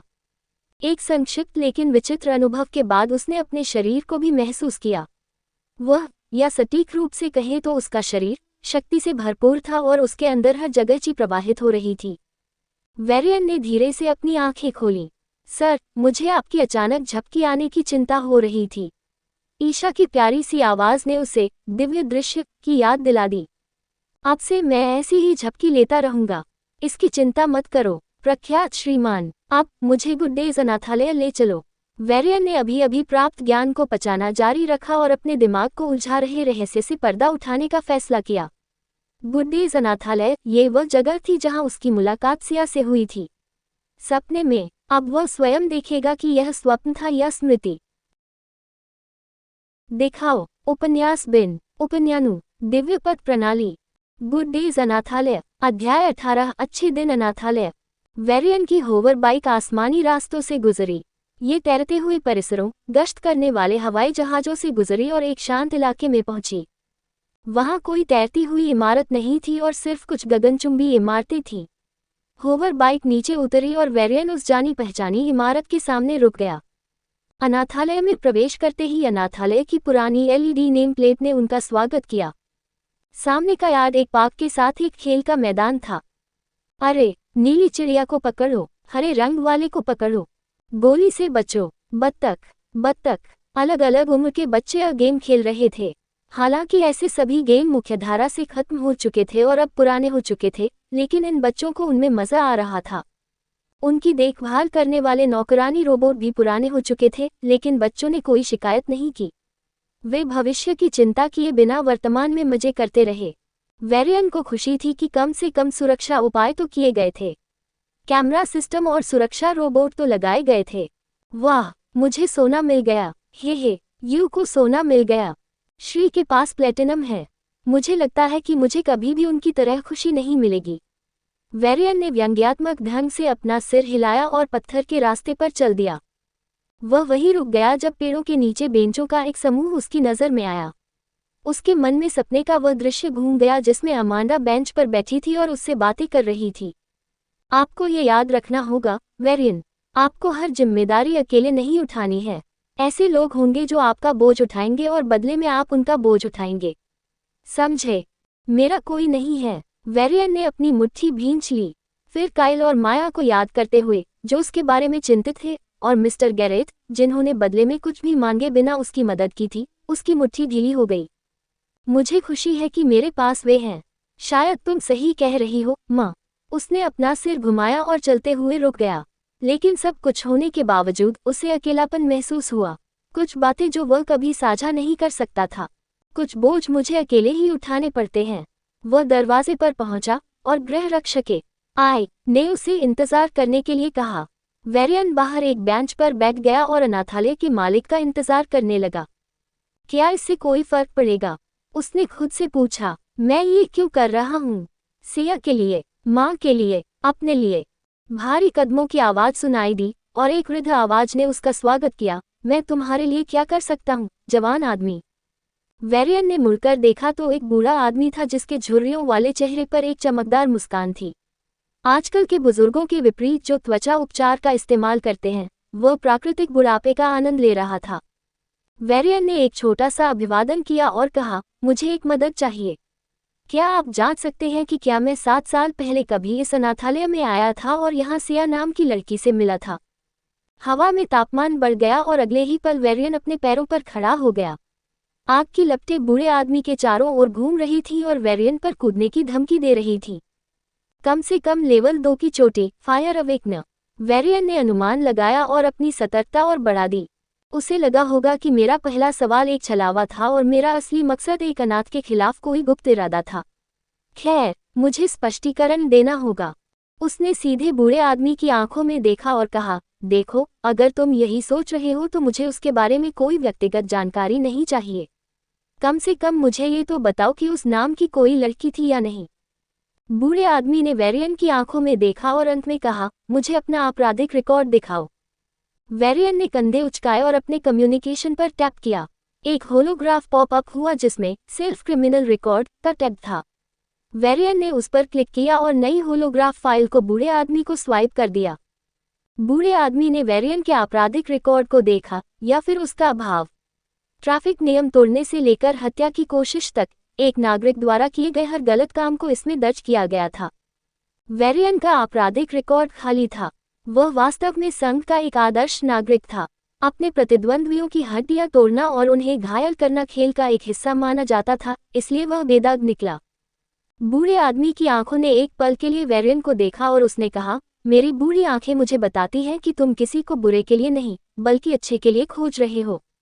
उन्होंने एक पुराने जमाने का होलो मोबाइल उपकरण निकाला और रिकॉर्ड खोजने लगे।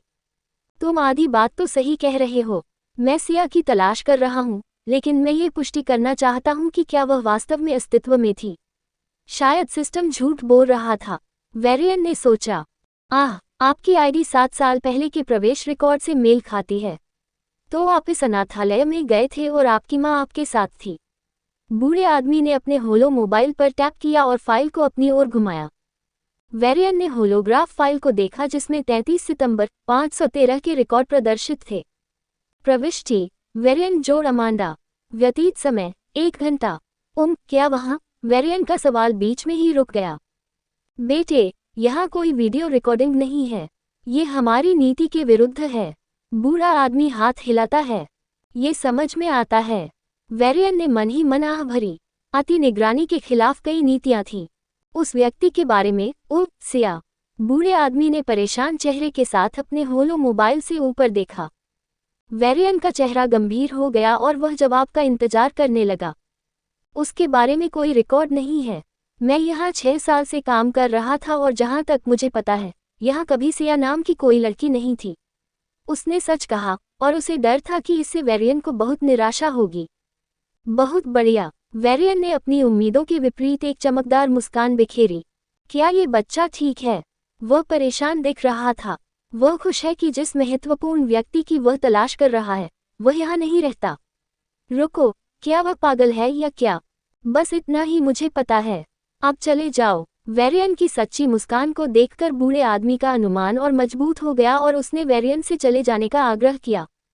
वेरियन ने बूढ़े आदमी को उसकी अजीब निगाहों के बावजूद धन्यवाद दिया और एक उज्ज्वल मुस्कान के साथ अनाथालय से बाहर चला गया।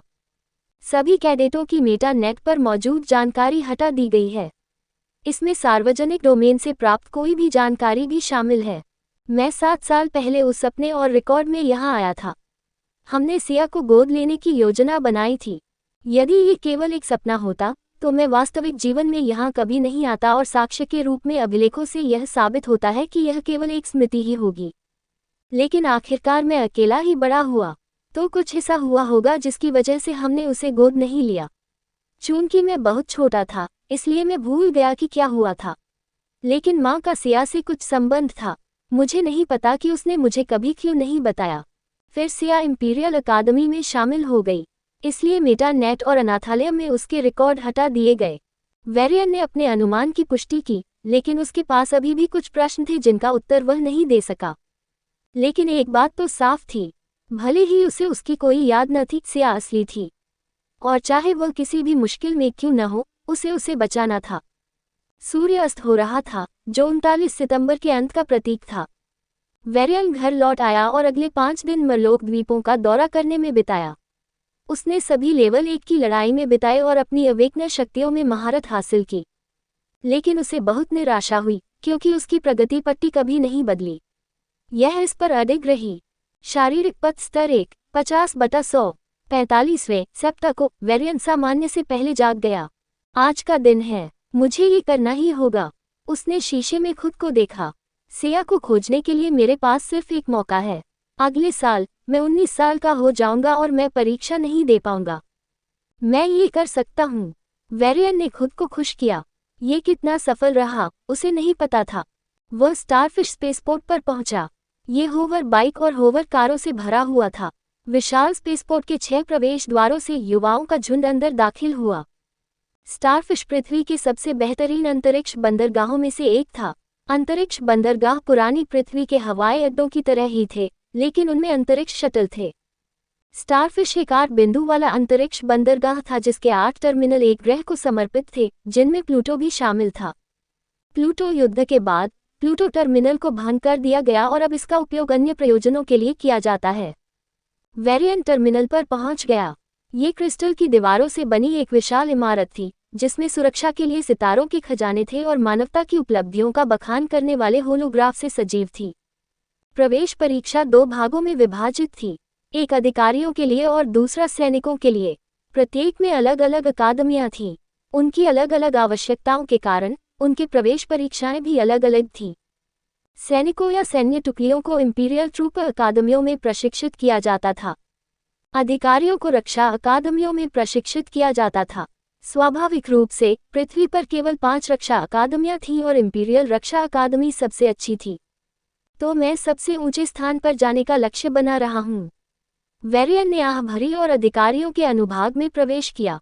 रक्षा अकादमी में प्रवेश पाने के लिए किसी को कम से कम लेवल 2 और अधिकतम 18 वर्ष की आयु प्राप्त करना आवश्यक था।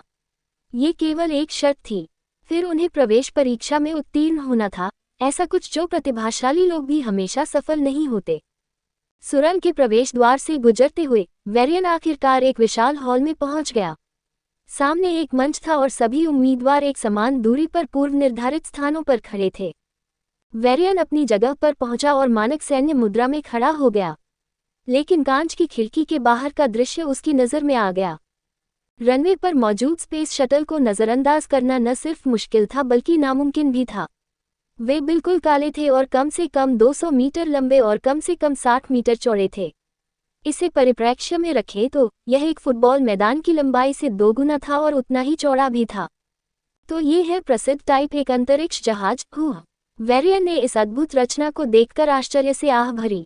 ऐसा कहा जाता है कि टाइप एक अंतरिक्ष यान प्रकाश की गति के 1% की गति से यात्रा करता है। इसे परिप्रेक्ष्य में रखें तो पृथ्वी पर किसी भी स्थान पर 4 सेकंड में पहुंचा जा सकता है, चंद्रमा पर लगभग 2 मिनट में और मंगल पर लगभग 5 घंटे में पहुंचा जा सकता है। वेरियन उस अद्भुत जहाज को देखकर दंग रह गया और उसने यह नहीं देखा कि एक महिला सैन्य अधिकारी मंच पर आ रही है। सज जो लोग मंच पर ध्यान केंद्रित नहीं कर रहे थे, उन्हें हल्का झटका लगा, और उनमें वेरियन भी शामिल था। अपने पैरों में सुन्न कर देने वाला दर्द महसूस करते हुए उसने अन्य लोगों के साथ अधिकारी की ओर देखा और उसने कठोरता से कहा, ध्यान भटकने से तुम मर जाओगे। हमेशा मिशन पर ध्यान केंद्रित करो। अब फॉर्म पर हस्ताक्षर कर दो या जब तक हो सके पीछे हट जाओ। हर उम्मीदवार के सामने एक फॉर्म आया जिसमें लिखा था कि उम्मीदवार जोखिम को समझते हैं और अगर उनकी मौत हुई तो यह उनकी अपनी गलती होगी। मैं नहीं जाना चाहता। मैं भी। मृत्यु दर 30% है। लानत है। कमरे में कानाफूसी गूंजने लगी और उम्मीदवारों का एक वर्ग अंतिम विकल्प का सामना करने में असमर्थ हो गया। वेरियन ने फॉर्म पर हस्ताक्षर किए और हजारों लोगों के साथ अंतरिक्ष यान में प्रवेश किया। प्रवेश परीक्षा शुरू हुई। उनका गंतव्य रसातल। मेनू दिखाओ। उपन्यास बिन। उपन्यानु। दिव्य पथ प्रणाली। लिखित परीक्षा। अध्याय 19 लिखित परीक्षा। वेरियन ने उत्सुकता और विस्मय के साथ अंतरिक्ष यान में प्रवेश किया। एक ही अंतरिक्ष यान में लगभग 1000 उम्मीदवार सवार होने के बावजूद वहां बिल्कुल भी भीड़ नहीं थी। अंतरिक्ष यान की प्रयोगशाला का अंदरूनी हिस्सा बहुत विशाल था, जिसमें मोबाइल सीटें थीं। अभ्यर्थी अपनी पूर्व निर्धारित सीटों पर बैठ गए। पूरा सेटअप हवाई जहाज की बजाय व्याख्यान कक्ष के ज्यादा करीब था। धीरे धीरे एक मंच फर्श से ऊपर उठा। सुरक्षा सावधानियों के बाद अंतरिक्ष यान ने उड़ान भरी। अंतरिक्ष यान ने उड़ान भरी और जड़त्व के कारण सभी लोग अपनी सीट के पीछे की ओर उछल गए। स्थिर होने के बाद वेरियन ने खिड़की से बाहर देखा। दुनिया बहुत तेज गति से चमक उठी और उसे लगा जैसे वह कोई फिल्म देख रहा हो। उनकी तरह सभी उम्मीदवारों ने भी बाहर की ओर देखा। वे पहले से ही पृथ्वी के वायुमंडल से बाहर थे। ऐसा लग रहा था जैसे वे पृथ्वी से बाहर जूम करना शुरू कर रहे थे और कुछ ही सेकंड में पृथ्वी एक छोटे से बिंदु के अलावा कुछ भी नहीं रह गई थी। हालांकि यह प्रकाश की गति का 1% भी नहीं है। वेरियन निराश था। हम पूरी गति से नहीं जा रहे हैं। लिखित परीक्षा के लिए हम 5 मिनट की यात्रा को 18 मिनट तक बढ़ा देंगे। वेरियन को अपने विचारों से तब झटका लगा जब एक महिला सैन्य अधिकारी की जानी पहचानी आवाज सीधे उसके दिमाग में गूंजी। उन्होंने अपने दिल को शांत करने के लिए मजबूर किया। अधिकांश उम्मीदवारों ने भी इसी तरह की प्रतिक्रिया व्यक्त की, या इससे भी अधिक उग्र। कुछ ही सेकंड में सभी शांत हो गए, लेकिन किसी को अपने मन में बात करने देना निश्चित रूप से एक डरावना अनुभव था। तो वह एक दूरदर्शी है। उसे अधिकारी के दिव्य मार्ग का एहसास हुआ। अंतरिक्ष यान में एकदम शांति छा गई। महिला अधिकारी मंच पर बिना किसी की नजर पड़े प्रकट हो गई। मैं रीना हूँ, ब्लू रेजिमेंट की कर्नल। मैं आपके समूह की देखरेख करूंगी। प्रवेश परीक्षा के 2 भाग हैं, लिखित और व्यवहारिक। आपके पास लिखित परीक्षा समाप्त करने के लिए 15 मिनट हैं। उसके होंठ नहीं हिले, लेकिन उसकी आवाज सभी के सिर में गूंज रही थी। वेरियन को यह अजीब लगा कि कोई उसके साथ मानसिक रूप से संवाद कर रहा है, लेकिन सिस्टम के कारण वह पहले से ही इसका आदी हो चुका था। कर्नल, है ना? तो वह कम से कम लेवल 5 की टेलीपैथ है। वह एक विचार से इस शटल पर सभी उम्मीदवारों को मार सकती है। उसने अपनी शक्ति की तुलना उससे की और महसूस किया कि अपनी तीव्र प्रगति के बावजूद वह अभी भी पिरामिड के सबसे निचले पायदान पर था। वह अभी भी लेवल 1 पर था। लेवल 1 से लेवल 9 तक का सफर बहुत लंबा था। मैं इस बारे में बाद में सोचूंगा। अभी मेरी सबसे बड़ी चिंता यह है कि लिखित परीक्षा शुरू। उसने सामने पड़े होलोग्राफ टेस्ट पेपर को देखा और दांत पीसते हुए कहा, तुम्हारे कारण मेरी नींद उड़ गई। शापित लिखित परीक्षा।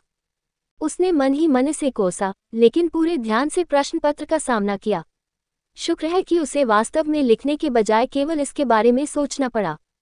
सोचने के लिए लिखने की नवीनतम तकनीक ने जीवन को आसान बना दिया। इस प्रकार बमबारी शुरू हुई। ब्लिंक समझाएं। ब्लिंक वह घटना है जब अज्ञात कारणों से सूर्य 2 भागों में विभाजित हो जाता है और उसके बाद आभा फिर से प्रकट होती है। उस दिन को ब्लिंक के पहले दिन के रूप में चिन्हित किया गया और कैलेंडर को बदलकर ईयर आफ्टर ब्लिंक ईयर कर दिया गया। ब्लिंक के लिए पुराना कैलेंडर वर्ष 2021 ईस्वी था। ब्लिंक के अल्पकालिक परिणाम क्या हैं? ब्लिंक के कारण आभा की सांद्रता बहुत ही कम समय में 0 से उच्च स्तर पर चली गई। 99% आबादी आभा के अनुकूल नहीं हो सकी और मर गई। 1% बचे हुए लोग दिव्य पथों में जागृत हुए। उस समय जागृत करने वाले अभी भी लेवल 1 और लेवल 2 में थे। वे अपने समय के हथियारों के लिए अजेय नहीं थे। शक्ति असंतुलन ने संघर्ष पैदा किया। पुरानी ताकतें जो पारंपरिक सैन्य शक्ति में विश्वास करती थीं, वे जागृतिवादियों की नई ताकतों से भिड़ गईं। इसके कारण 0 से 10 युग तक गृहयुद्ध हुए। तुम्हारे साथ यही हुआ। मैंने सारा इतिहास पढ़ा है, मुझे सभी प्रमुख घटनाएं पता हैं। वेरियन ने मुस्कुराते हुए कहा। परमाणु युद्ध, मानव गठबंधन, मरलोक युद्ध, यहाँ तक कि छाया राष्ट्र भी। संक्षेप में एबिसल्स का इतिहास समझाए। 400 साल पहले एबिसल्स प्रकट हुए थे, जिसके साथ मानवता का स्वर्ण युग समाप्त हो गया था। सटीक रूप से कहें तो सौरमंडल के 8 ग्रहों के अनुरूप 8 एबिसल्स प्रकट हुए थे। प्रत्येक ग्रह के साथ एक एबिस जुड़ा हुआ था जो उसके साथ सूर्य के चारों ओर चक्कर लगाता था। उन्होंने अगला प्रश्न उसी आत्मसंतुष्ट मुस्कान के साथ पढ़ा और कुछ ही समय में प्रश्न रुक गया। बताएं कि टेलीपोर्टेशन संरचनाएं कैसे काम करती हैं। तुम्हारी माँ, वेरियन ने शाप दिया, मैं न तो अंतरिक्ष जागृति करता हूँ और न ही इंजीनियर। मुझे क्यों जानना चाहिए। फिर उन्होंने अपने श्राप मिटा दिए और झांसा देते हुए कहा, वे टॉरिड स्पेस-टाइम के सिद्धांतों पर काम करते हैं। आपके अनुसार एबिसल्स द्वारा प्रस्तुत सबसे महत्वपूर्ण चुनौती क्या है। जानकारी का अभाव। वेरियन का चेहरा गंभीर हो गया और उसने अपनी राय व्यक्त की। हम नहीं जानते कि वे कौन हैं, कहाँ से आए हैं और क्यों आए हैं। हालांकि आम राय यह है कि वे बस यही चाहते हैं कि उनका रसातल हर ग्रह को निगल जाए, लेकिन मैं इससे सहमत नहीं हूँ। उन्हें 120 साल तक इस लंबे संघर्ष को जारी रखने के लिए कुछ तो प्रेरित करना चाहिए। एक शताब्दी की शत्रुता और लगातार युद्धों के बावजूद मनुष्य को एबिसल्स के बारे में ज्यादा जानकारी नहीं थी। आम जानकारी ये थी कि एबिसल्स अपने अपने एबिस में रहते थे। पृथ्वी के लिए डेमन एबिस जोड़ी थी। दानव रसातल अन्य सभी रसातलों की तरह अपनी ही एक दुनिया थी। इस पर दानव रसातल राजा द्वारा एक सख्त पदानुक्रम का पालन करके शासन किया जाता था। वेरियन ने मेटा नेट पर खोज की, लेकिन एबिसल्स के बारे में कोई और जानकारी नहीं मिली। ऐसा लग रहा था कि यह एक राज्य रहस्य था। स्वर्ग की इच्छा क्या है, रसातल की इच्छा क्या है, ये सुरक्षात्मक है। वेरियन ने अगले 15 मिनट सवालों की अंतहीन बौछार का जवाब देने में बिताए। परीक्षा देने से पहले तक उसे लगता था कि वह एक बुद्धिमान व्यक्ति है। अब उसे अपनी बुद्धिमत्ता पर संदेह होने लगा। Teleportation formation in space type एक स्पेसशिप का इंजन कैसे काम करता है। बकवास। यदि सैन्य अनुशासन की आवश्यकता न होती तो वह ऊंची आवाज में चिल्लाता, क्या मैं प्रयोगशाला में काम करने जा रहा हूं या एबिसल्स से लड़ने जा रहा हूं। फिर वह लंबे समय से प्रतीक्षित अंतिम प्रश्न आया, आप सैन्य अधिकारी क्यों बनना चाहते हैं। मैं नहीं चाहता कि बच्चे पिताविहीन हो जाएं, या फिर कालकोठरी से बचकर भागे हुए जादुई जानवरों के कारण अपनी मां को खो दें। मानवता को अबीसाल और कालकोठरी के बिना भी समस्याएं होंगी, लेकिन कोई भी समस्या विलुप्त होने के खतरों से बेहतर है। उसने आखिरी सवाल पूरा किया और अपनी कुर्सी पर बैठ गया। इधर उधर देखने पर पता चला कि अन्य लोग भी ऐसी ही स्थिति में थे। कुछ लड़कियां पसीने से तरबतर थीं, जबकि कुछ लड़के प्रश्नावली होलोग्राफ को ऐसे देख रहे थे जैसे उसने उनके माता पिता को मार डाला हो। उन्होंने देखा कि केवल कुछ ही लोग बेफिक्र दिख रहे थे। उन्होंने महंगे कपड़े पहने हुए थे और उनके स्टार हथियार बहुत चमक रहे थे। उनमें ताकत और आत्मविश्वास की झलक थी। तो ये अभिजात वर्ग है ना। वेरियन ने महासंघ के प्रमुख सत्ताधारियों को याद किया। 2 बड़े सैन्य और 3 प्रमुख परिवार, 2 छोटे ट्रेड यूनियन और एडवेंचर गिल्ड। इन शक्तियों के नेताओं के बच्चे कुलीन वर्ग के थे। वे विशेषज्ञ प्रशिक्षण के तहत बड़े हुए और उनके पास ऐसे स्टार हथियार थे जिनके बारे में एक आम आदमी केवल सपने ही देख सकता था। खंडहरों की महंगी औषधियों और दुर्लभ अमृतों से पोषित होकर उन्हें आगे बढ़ने और अपनी विरासत को समृद्ध करने के लिए तैयार किया गया। 2 छोटे संगठन ट्रेड यूनियन और एडवेंचर गिल्ड अपेक्षाकृत नए थे और उनका इतिहास केवल लगभग 50 वर्ष पुराना था। 2 बड़े परिवार मिलिट्री और प्राइम परिवार की जड़ें लगभग 500 वर्ष पुराने इतिहास में खोजी जा सकती हैं। इस प्रकार सेना और प्रधान परिवार संघ में प्रमुख खिलाड़ी थे। इन शक्तियों के बच्चे पुरानी धरती के राजकुमारों और राजकुमारियों की तरह थे। हम रसातल के निकट पहुंच रहे हैं। कर्नल रीना की आवाज सभी के सिर में गूंज उठी। लिखित परीक्षा परिणाम व्यावहारिक परीक्षा के साथ भेजे जाएंगे। एआई की आवाज का अनुसरण किया गया और उसे अनदेखा कर दिया गया। वेरियन ने बाहर देखते हुए महसूस किया कि उसका दिल रुक गया है। अंतरिक्ष में एक बड़ा लाल घेरा खुल गया, जैसे कोई लाल मुंह सितारों को निगलने की धमकी दे रहा हो। दूसरी तरफ लाल आसमान था। ये दानव रसातल था।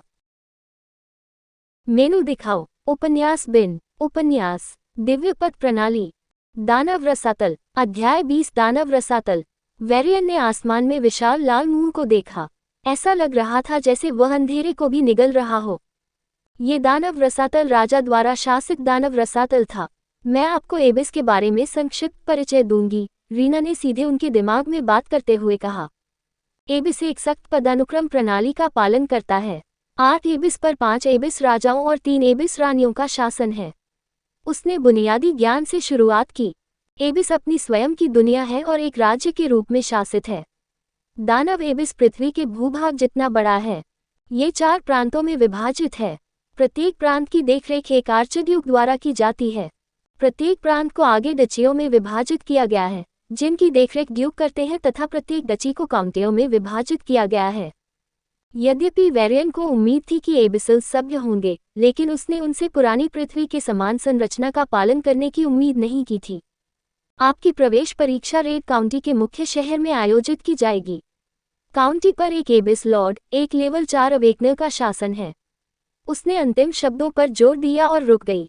क्या यह आत्महत्या है? उम्मीदवार खुद को रोक नहीं पाए और कानाफूसी करने लगे। भीड़ में एक आम डर फैल रहा था। यहाँ के अधिकांश छात्र लेवल 2 के थे। केवल कुछ ही उच्च श्रेणी के छात्र लेवल 3 के थे और कोई भी लेवल 4 का नहीं था। वास्तव में हर 3 लेवल एक महत्वपूर्ण अंतर था, इसलिए उन्हें लेवल 4 के अबीसाल द्वारा शासित क्षेत्र में जाने के लिए कहना मौत की मांग करने से अलग नहीं है। रीना ने भाव भंगिमाओं में जरा भी बदलाव किए बिना ठंडी निगाहों से उनकी ओर देखा और आगे कहा, एबिस लॉर्ड्स अपने महलों में हैं और आमतौर पर बाहर नहीं आते हैं। आपके सामने सबसे बड़ी चुनौती एबिस नाइट्स लेवल 2 हैं। वे एबिस लॉर्ड की सेना का गठन करते हैं। इसके अलावा एबिस कमांडर से भी सावधान रहें, जो दूसरा सबसे शक्तिशाली है और लेवल 3 है। दानव रसातल में प्रवेश। अंतरिक्ष यान के एआई ने घोषणा की और वेरियन का दृश्य धुंधला हो गया। अंतरिक्ष यान लाल मुंह में डूब गया और सामने एक नई दुनिया खुल गई। आसमान पर चांदनी छा गई थी और चांदनी लाल हो गई थी। वेरियन ने बाहर देखा और रसातल का जंगल देखा। वे जंगलों, नदियों और पहाड़ों से गुजरे। वे कई अथाह गांवों और बस्तियों के ऊपर से उड़े। उन्होंने हर जगह अथाह झीलें देखीं। यह एक अलग जाति, एक अलग सभ्यता और एक अलग दुनिया है। अंतरिक्ष यान की गति धीमी हो गई। अपनी अलौकिक दृष्टि से वेरियन एक विशाल शहर की आकृति देख सकता था। यह एबिस लॉर्ड का शहर है। वेरियन ने गहरी सांस ली और अपनी मुट्ठियां भींच लीं। यह मेरा एकमात्र मौका है। मुझे लेवल 2 तक पहुंचना होगा और चयनित होना होगा। मुझे अवश्य ही ऐसा करना होगा। अब व्यवहारिक परीक्षण का नियम है। कर्नल रीना ने अपनी उंगलियां चटकाईं और एक विज्ञान कथा घड़ी उनके सामने प्रकट हुई। ये कैडेट संचार हैं, जो बाजार में मिलने वाले संचार से बेहतर हैं। ये आपके द्वारा मारे गए एबिसल्स की संख्या दर्ज करेंगे। प्रत्येक लेवल 2 एबिस को मारने पर आपको एक मेरिट पॉइंट एमपी मिलता है। मेरिट पॉइंट सेना के भीतर मुद्रा होगी। जो लोग 5 मेरिट पॉइंट तक पहुंचने के बाद जीवित बचेंगे, उन्हें चुना जाएगा। हम आपको कल 24 घंटे बाद उसी समय उठा लेंगे। उम्मीदवार चुप हो गए। उन्हें लगा कि वे कुछ सुन रहे हैं। एबिसल्स इंसानों जितने ही ताकतवर थे, अगर नहीं तो उनसे भी ज्यादा। 24 घंटे में 5 लेवल 2 को मारना एक कठिन काम था और कुछ लोगों के लिए तो ये किसी सपने से कम नहीं था। चयनित का अर्थ है निम्नतम रक्षा अकादमी में प्रवेश। वेरियन ने कठिनाई पर अंदर ही अंदर आह भरी। पृथ्वी पर 5 रक्षा अकादमी थीं। वे सर्वश्रेष्ठ थीं, लेकिन उनमें भी असमानताएं स्पष्ट थीं। पृथ्वी इंपीरियल डिफेंस अकादमी निर्विवाद रूप से सबसे बड़ी थी। प्रश्नों के लिए 2 मिनट। रीना ने नीरस स्वर में कहा, इंपीरियल अकादमी में चयन के लिए कितने मेरिट पॉइंट चाहिए? एक लड़के ने पूछा। वह लगभग 17 अंक का दिख रहा था और शायद उसने अगली बार अपनी संभावनाओं को बेहतर बनाने के लिए इस बार भाग लिया था। 10 एमपी। रीना की गंभीर अभिव्यक्ति में चिढ़ाने की झलक दिखी और उसने आगे कहा, उत्कृष्ट प्रदर्शन के लिए आपको मानद छात्र भी बनाया जा सकता है। ओह लानत! 10 लेवल 2 एबिसल्स। मानद, इसके बारे में भूल जाओ। वेरियन ने अपना चेहरा थपथपाया। लेवल 1 एबिसल्स के बारे में क्या? एक लड़की ने संकोच भरे स्वर में पूछा। ओएमपी, हमें ऐसे कैडेट्स की जरूरत नहीं है जो सिर्फ सबसे कमजोर लोगों को ही मार सकें। आपको अधिकारियों के तौर पर प्रशिक्षित किया जाएगा। आप ही सबसे मजबूत दुश्मनों से लड़ेंगे। रीना ने भौहें सिकुड़ते हुए कहा। इसलिए मैं केवल लेवल 2 एबिसल्स को ही मार सकता हूँ, लेकिन अपनी ताकत के साथ मैं उनका सामना नहीं कर सकता। वेरियन ने समाधान खोजने की कोशिश की, लेकिन नहीं कर सका। वह लेवल 2 का सामना करने के लिए पर्याप्त मजबूत नहीं था। हो सकता है कि वह एक लेवल 2 को मार सके, लेकिन इसके लिए उसे अपनी जान जोखिम में डालनी होगी, जैसा कि दिंगोन में हुआ था। लेकिन एक एमपी उसे इंपीरियल अकादमी में नहीं जाने देगा। उसे नहीं पता था कि क्या करना है, लेकिन उसे पता था कि उसे यह करना ही होगा। ठीक उसी समय कैडेट घड़ी उसकी कलाई पर लटक गई, जिससे वेरियन हैरान रह गया। पहचान, वेरियन, स्तर 1। अरे सिस्टम, यह मेरा स्तर कैसे जानता है? वेरियन ने पूछा। क्या आप मुझे एक तकनीशियन के रूप में मान रहे हैं? कैडेट घड़ी आभा प्रवाह का विश्लेषण कर सकती है और आपके स्तर का आकलन कर सकती है। इसी तरह से हर कोई अपने स्तर का आकलन करता है। मैं आपके आभा स्तर को कम कर सकता हूँ। नहीं, मुझे यकीन है कि सेना के पास पहले से ही मेरे जागरण और मरलोक द्वीप की यात्रा का डेटा है। लेकिन फिर भी लेवल 2 के 10 एबिसल्स को मारना जरूरी है। एक एबिसल से लड़ना भी जोखिम भरा है। कोई आश्चर्य नहीं कि डिफेंस अकादमियां सबसे अच्छे अवेकने का दावा करती हैं। मानक पुरस्कार पाने का लक्ष्य रखने वालों के लिए ये सिर्फ और अधिक अथाह लोगों को मारना नहीं है। यदि आप काउंटी स्तर पर रणनीतिक मूल्य का कोई कार्य करते हैं तो आपको योग्यता अंक दिए जाएंगे। उसने अमीर बच्चों की ओर देखा और उसका स्वर नर्म पड़ गया। मुफ्त सलाह, अगर तुम मरना नहीं चाहते हो तो एबिस विल की आदत डाल लो। रीना के चेहरे पर एक क्रूर मुस्कान उभरी। वेरियन उलझन में था, लेकिन इससे पहले कि वह कुछ सोच पाता, एक तेज हवा उसके चेहरे पर आ लगी। डैम! उनकी सीटों के नीचे का फर्श खुल गया और वेरियन सभी उम्मीदवारों के साथ आकाश से नीचे गिर गया। तेज हवा उसके चेहरे पर लगी और उसके बाल बेतहाशा उछलने लगे। वेरियन ने अपनी जान बचाने के लिए अपनी सीट को पकड़ लिया और पागल औरत को कोसने लगा। सीट लगातार तेज होती गई और हवा का घर्षण बढ़ता गया। वेरियन ने खुद को शांत करने की कोशिश की। वे हमें नहीं मारेंगे, इसलिए कोई समाधान होना चाहिए। उसने सावधानी से अपनी गर्दन झुकाए और कैडेट कमांड की ओर देखा। क्या आप सीटों का विमानन सक्रिय करना चाहते हैं? अब वह चिल्लाया और उतरना अचानक रुक गया और वह लगभग नीचे गिर गया। वेरियन ने खुद को शांत करने के लिए गहरी सांस ली।